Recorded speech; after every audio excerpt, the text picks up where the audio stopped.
Numéro 29. L'omelette à la Tanésie était une expérience culinaire à base de tanésie, une plante à fleurs. Elle était à la fois herbacée, sucrée et amère. Aucune omelette à la Tanésie ne figure sur les menus aujourd'hui. Principalement consommée autour de Pâques au Moyen-Âge, ce plat contenait des huiles essentielles toxiques qui pouvaient endommager le système nerveux et le foie. Le bon côté, c'est que les omelettes étaient rares, dont les convives évitaient tout dommage sérieux. À l'époque, tout, y compris la viande, devait être préparé différemment. Numéro 28. La viande n'était pas facile à obtenir au Moyen-Âge, donc si on en trouvait, il fallait la faire durer. Chaque morceau comptait. Le sauce était l'un des moyens les plus populaires de conserver les restes, généralement du porc. En refroidissant, une couche gélifiée se formait grâce au collagène du porc. Et croyez-le ou non, on en mange encore aujourd'hui. Ce plat de porc est un plat étrange, contenant généralement des morceaux de langue, d'oreille et de gras, en plus de la viande. Aujourd'hui, on l'appelle souvent fromage de tête, et c'est un goût qui s'apprend. Si vous acceptez des textures étranges et caoutchouteuses dans votre viande, ainsi qu'une gelée salée et acidulée, cela reste un favori culte des amateurs de charcuterie. Vos ancêtres paysans approuveraient. Et parfois, tout dépendait de ce que vous pouviez attraper. Numéro 27. La chasse pouvait être interdite à la classe paysanne dans la plupart des cas, même si cela ne concernait généralement que le gibier traditionnel. Mais les pigeons sauvages, eux, étaient au menu. La recette de la tourte aux pigeons était simple. Attrapez les pigeons dans un filet, ôtez leur tête et leurs plumes. Préparez une pâte à tarte et faites-les cuire avec ce que vous avez. C'était sûrement meilleur que ça en avait l'air. Ce plat copieux, encore apprécié par certains nobles, permettait à une famille de paysans de bien manger lorsqu'elle en préparait. Et ce n'était pas le seul oiseau à connaître une fin malheureuse. Numéro 26. Survivre au Moyen-Âge était difficile, et ça l'était encore plus quand on était catholique et que le carême arrivait. Cela signifiait pas de viande, donc l'église avait tendance à jouer un peu avec les définitions, allant jusqu'à classer les macareux non pas comme de la viande, mais comme du poisson. C'était surtout accessible aux riches pouvant les importer, ou aux paysans côtiers du Nord qui pouvaient en capturer. C'était un vrai régal si vous en trouviez. Les macareux étaient souvent simplement rôtis sur un feu ouvert, comme un petit poulet à la broche. Avec tous ces os, et un régime presque uniquement de poisson, ils avaient un goût très prononcé de poisson. Peut-être la version du monde miroir du poisson qui a goût de poulet. Et parfois, la source de votre nourriture vous regardait droit dans les yeux. Numéro 25. Quand vous aviez de la viande, vous n'en gaspilliez pas une miette, et cela inclut le pied de cochon. Ces bas morceaux sont généralement bien nettoyés, puis bouillis longtemps avant d'être servis. L'expérience est copieuse, même si elle peut être un peu dérangeante. Les pieds de cochon contiennent peu de viande, beaucoup de cartilage, de peau et du collagène qui forme une gelée épaisse en refroidissant. Les manger se faisait vraiment avec les mains. Des paysans affamés suçaient les os pour en extraire toute la nutrition. Aujourd'hui, cette pièce est encore utilisée dans la cuisine du Sud, et elle pourrait bien s'accorder avec le prochain plat. Numéro 24. Un plat gâté pouvait signifier bien plus qu'un simple repas raté. Une perte importante de nourriture pouvait entraîner la mort. Les méthodes de conservation, comme la mise en saumure ou au vinaigre, étaient donc essentielles. Le chou, l'un des légumes les moins chers et résistants, se mariait bien avec le vinaigre ou la saumure pour créer la choucroute. Mais ici, ce n'est pas une garniture. Il était courant de préparer une grande marmite de choux fermentés mélangée avec la viande disponible, servie en ragoût. Le goût était probablement très acide, mais cela constituait un repas copieux qui faisait plusieurs portions. Les aliments fermentés sont reconnus pour leurs bienfaits sur la santé, soutenant l'intestin et le système immunitaire. Vous pouvez aussi retrouver ces probiotiques dans vos boissons. Numéro 23. Lorsque les paysans avaient besoin de faire le plein d'énergie pour des travaux manuels éprouvants dans les champs, ils cherchaient une alternative plus consistante à l'eau. Cela a conduit beaucoup de gens à utiliser la bière comme l'une de leurs principales boissons. À l'époque, la bière était brassée avec des herbes et remplie de restes de céréales, ce qui rendait ce liquide sombre étonnamment riche en nutriments. Cela semble génial, sauf pour une chose. La bière était alors destinée à tous. Les enfants recevaient souvent une chope de bière le matin car elle était peu alcoolisée et ils s'y habituaient. Ce style traditionnel de bière n'est pas perdu dans l'histoire. Ses descendants modernes incluent Guinness. Et votre prochain repas dépendait souvent de ce que vous pouviez glaner. Numéro 22. Les glands. Ce sont surtout de la nourriture pour les écureuils, ou un coup sur la tête sous un arbre. Mais au Moyen-Âge, c'était aussi une nourriture de secours. Pendant les famines, les gens se tournaient vers les glands. Facilement ramassés au sol, ils pouvaient être cassés avec un minimum d'effort. Une fois la coque retirée, la chair tendre pouvait être mangée ou utilisée en purée ou comme base pour de la farine. Si vous savez la préparer, La chair de gland cuite est comestible, mais elle reste très amère à cause des tanins. Bouillir, puis rôtir la chair pouvait suffire comme repas à un paysan en difficulté. Parfois, même les choses les plus simples et agaçantes pouvaient sauver des vies. Numéro 21. Face à la rareté de légumes frais, et à l'absence de certains, comme les pommes de terre et les tomates, des herbes sauvages telles que pissenlit et mouron fournissaient d'importantes fibres. Préparées correctement, vous pourriez ne pas remarquer ce que vous mangez. Toute la plante de pissenlit, sauf la tige, est comestible bien cassée amère. L'amertume disparaît à la cuisson, faisant de la plante un bon légume vert, riche en calcium, fer et vitamines. À l'époque, les gens ignoraient que ces légumes-feuilles les gardaient en forme. Aujourd'hui, il existe de meilleures options, mais certains amateurs d'aliments naturels cherchent encore des légumes sauvages. Numéro 20. Si vous attrapiez un cochon, rien n'était jeté, même pas le sang. Le boudin noir, ou saucisse de sang, est l'un des plats paysans les plus anciens. C'est un mélange de morceaux de porc hachés, généralement avec un féculent, comme de l'avoine pour lier le tout, et ensuite une bonne quantité de sang de porc. Cela donne à la saucisse une couleur rouge foncé qui devient généralement noire à la cuisson. Et ce sang pourrait bien être son arme secrète. En ce qui concerne la viande, le boudin noir est bon marché et étonnamment nutritif. Le sang est riche en fer et en zinc. En ce qui concerne le goût, il peut avoir une forte saveur métallique, mais sinon c'est une saucisse bien consistante.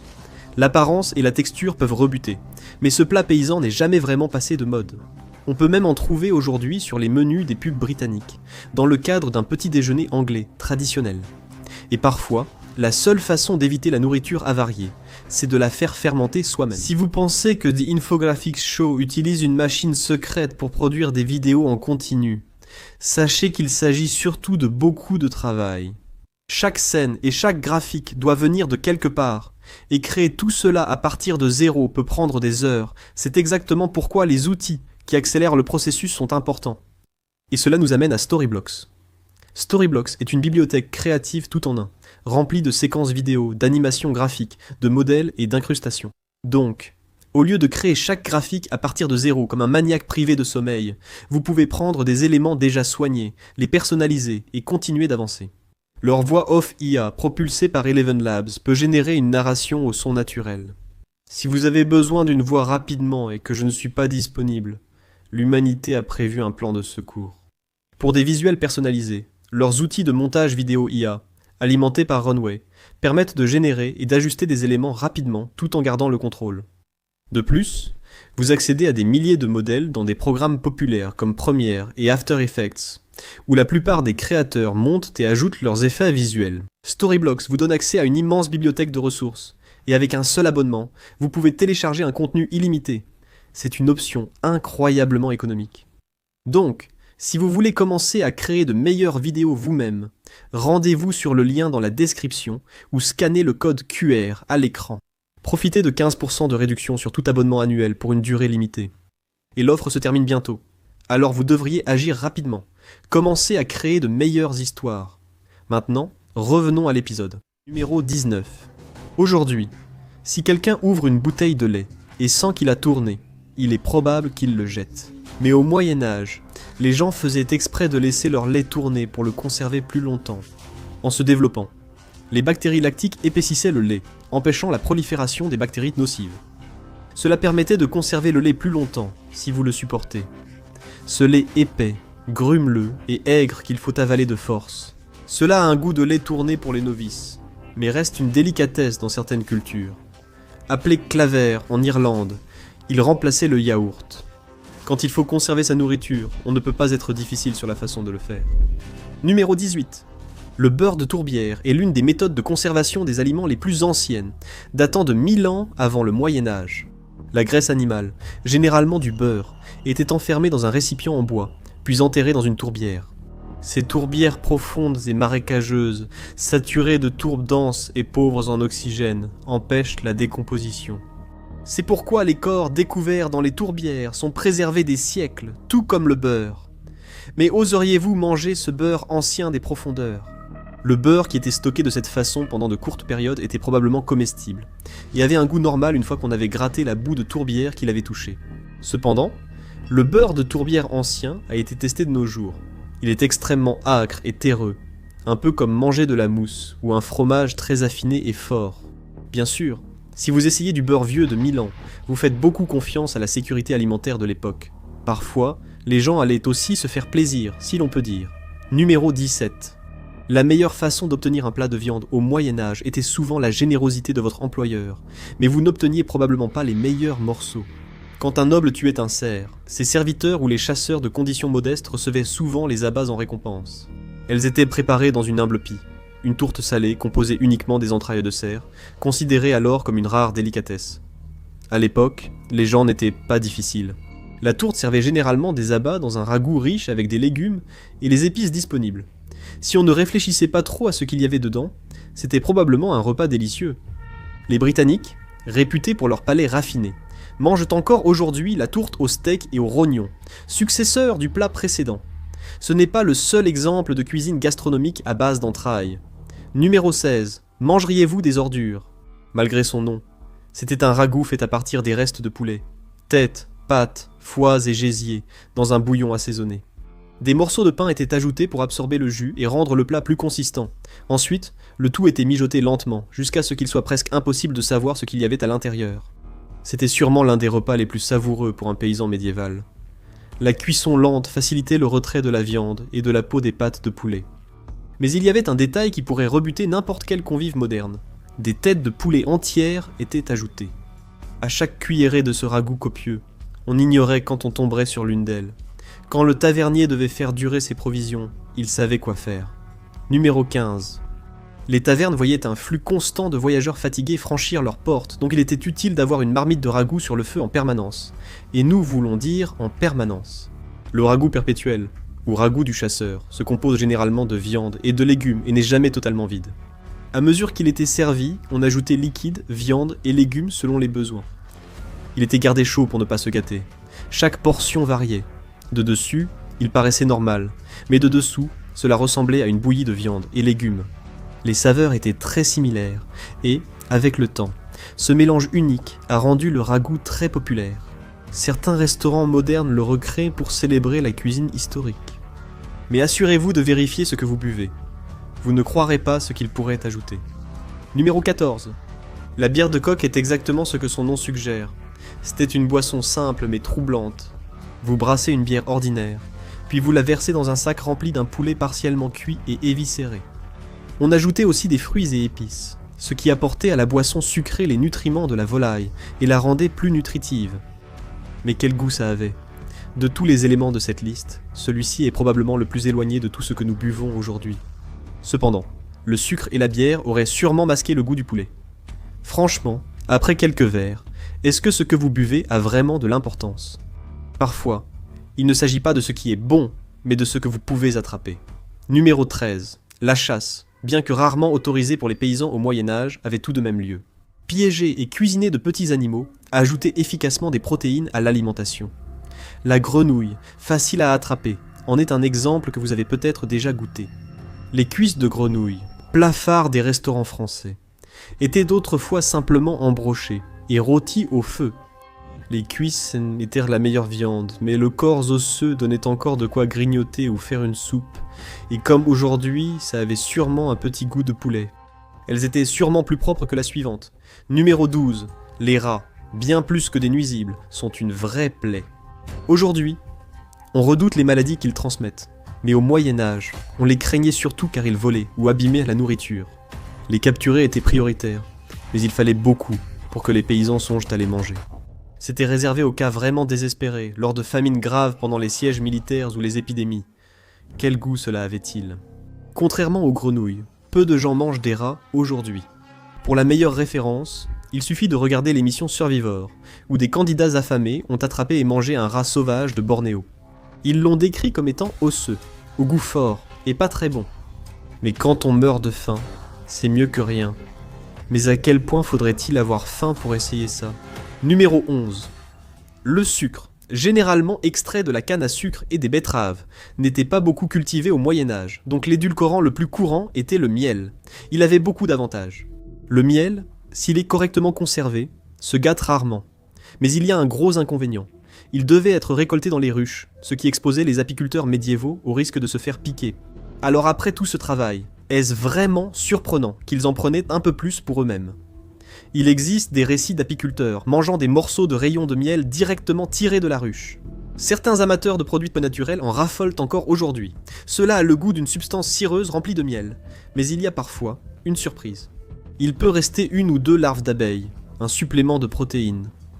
Mais si vous mangez cette délicatesse, c'est sûrement faute d'autre choix. Numéro 10. Les criquets sont l'un des animaux les plus redoutés au monde. Un seul essaim peut ravager des champs entiers, anéantissant l'approvisionnement alimentaire d'une région entière. Avec les récoltes détruites et la famine qui menace, il n'est donc pas surprenant que les gens finissent par inverser la situation en mangeant les insectes eux-mêmes. Généralement grillés, ils ont un extérieur croustillant au goût de noisettes et un intérieur moelleux, rappelant la texture des crevettes. Ils sont généralement récoltés en grande quantité et cuits dans une marmite, donc les manger, c'est un peu comme se régaler de pop-corn d'insectes. Étant généralement végétariens, ils sont sans doute une option plus propre que d'autres insectes, à condition d'ignorer leurs petits yeux perçants. Mais en matière de ration d'urgence, il n'y a pas grand-chose de plus dégoûtant que ça. Numéro 9. Les escargots sont devenus l'une des sources de nourriture les plus surprenantes pour les paysans au Moyen-Âge. Certains moines avaient même des jardins à escargots, élevant ces créatures à coquilles pour se nourrir. Ils devaient d'abord se débarrasser d'une grande partie de la bave, après quoi le liquide était en fait bu. Les limaces, plus visqueuses, étaient la vraie ration de désespoir, consommée seulement quand la nourriture était introuvable.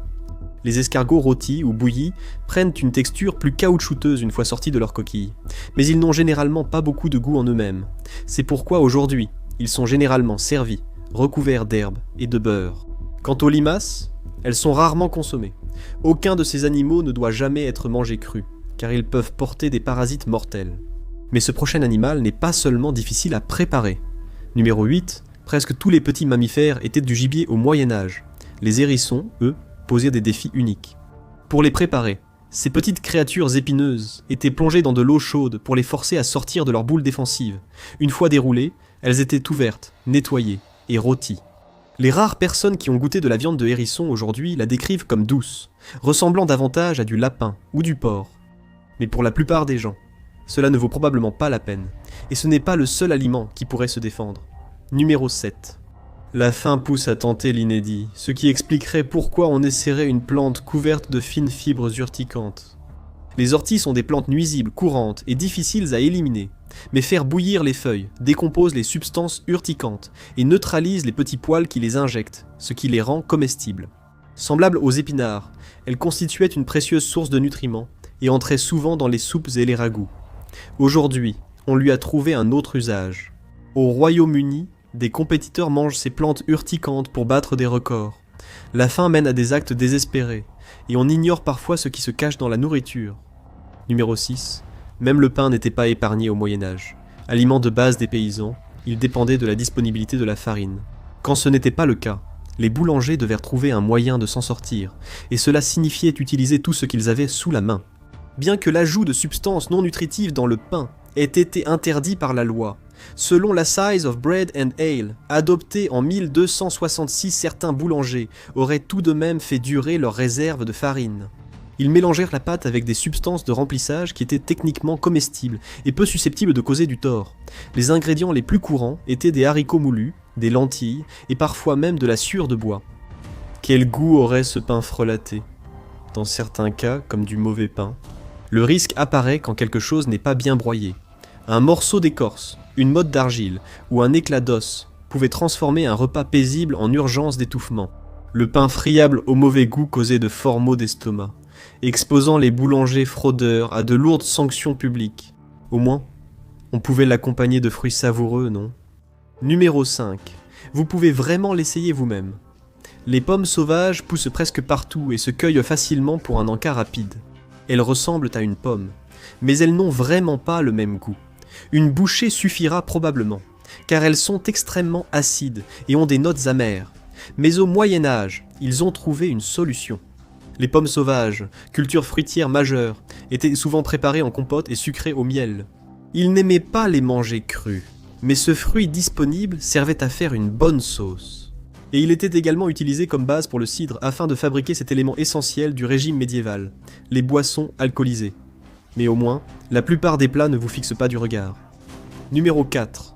Comme ils devaient chercher de petits animaux s'ils voulèrent de la viande, ils devaient se contenter de ce qu'ils pêchèrent dans la rivière. Les paysans capturèrent souvent des anguilles, nuisibles abondant dans l'eau.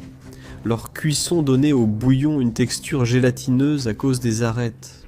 Ce long poisson effilé pouvait être mangé presque en entier, les petits os et le cartilage se désagrégeant à la cuisson.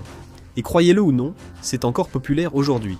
Les anguilles en gelée étaient d'abord un sous-produit accidentel, mais ce plat a évolué avec le temps. Les cuisiniers ont préparé un bouillon de poisson savoureux, avec de la muscade et du jus de citron, puis découpé les anguilles pour qu'elles prennent dans la gelée. Au XVIIIe siècle, les restaurants spécialisés dans l'anguille et la purée étaient parmi les plus populaires à Londres. Même la nourriture paysanne a son heure de gloire. Ce plat inattendu a profité d'une faille classique. Numéro 3. Les castors étaient fréquemment chassés pour leur fourrure, mais au Moyen-Âge, ils avaient une autre utilité. Ces mammifères semi-aquatiques étaient un autre animal classé, comme n'étant pas de la viande pendant le carême par des prêtres généreux cherchant à éviter la famine, et leurs queues sont devenues une délicatesse surprenante. En manger était certainement une expérience étrange. La justification utilisée par les prêtres était l'extérieur écailleux de la queue, ce qui la faisait considérer comme mi-viande, mi-poisson, donc seule la queue pouvait être mangée pendant le carême. La queue était en fait décrite comme ayant le goût de l'anguille. Malgré cela, la queue grasse en forme de pagaie était une délicatesse courante à l'époque, et elle est encore prisée par les amateurs de gibier aujourd'hui. La conservation était la règle, mais elle pouvait éprouver même les estomacs les plus solides. Deuxièmement, conserver le poisson était délicat, et demandait souvent une forte fermentation pour le rendre consommable. Le résultat, un plat que seuls ceux ayant l'estomac bien accroché pouvaient en supporter. Cela a conduit à la popularité du plat de requin fermenté, harkark, en Islande. En Suède, le haring fermenté tout aussi âcre, le surströmming, est plus courant. Et dans les deux cas, vous les sentirez avant de les goûter. Le harkark contient une grande quantité d'ammoniac, ce qui lui donne une odeur chimique intense lorsqu'il est ouvert. Il est conseillé de se pincer le nez à la première bouchée pour éviter les hauts le cœur. Aujourd'hui, le surströmming est surtout servi en conserve. Son odeur forte, aigre et de poisson, due à la saumure, peut vider une pièce. Ces deux méthodes sont sûres pour consommer du poisson, mais comptent parmi les aliments les plus répugnants. Mais un dernier aliment combine le pire de tous les mondes. Numéro 1. La lamproie est un poisson primitif sans mâchoires avec un anneau de dents qui ressemble à une créature extraterrestre inquiétante prête à aspirer l'âme de quelqu'un. Ces bêtes primordiales s'attachent à d'autres poissons et leur arrachent des morceaux circulaires. Au Moyen-Âge, elles étaient aussi très prisées pendant le carême. Consommées aussi bien par les paysans quand ils parvenaient à en attraper que par la haute société, leurs dents menaçantes étaient généralement retirées avant d'être servies. Mais c'est la façon dont elles étaient servies qui allait vraiment faire le plus réagir. Les lamproies étaient généralement servies après avoir été pochées, une fois vidées, et leur sang était conservé pour préparer une sauce. Les préparations raffinées utilisèrent du vin ou du cognac, mais les plats classiques étaient simplement de l'anguille, servie dans son propre sang. Malgré ce spectacle grotesque, ce plat était assez populaire pour plaire au roi Henri Ier. Les aliments étranges et répugnants ne se limitaient pas non plus au Moyen-Âge. Découvrez 20 aliments américains, dont vous ignoriez qu'ils étaient interdits à la consommation ou regardez cette vidéo.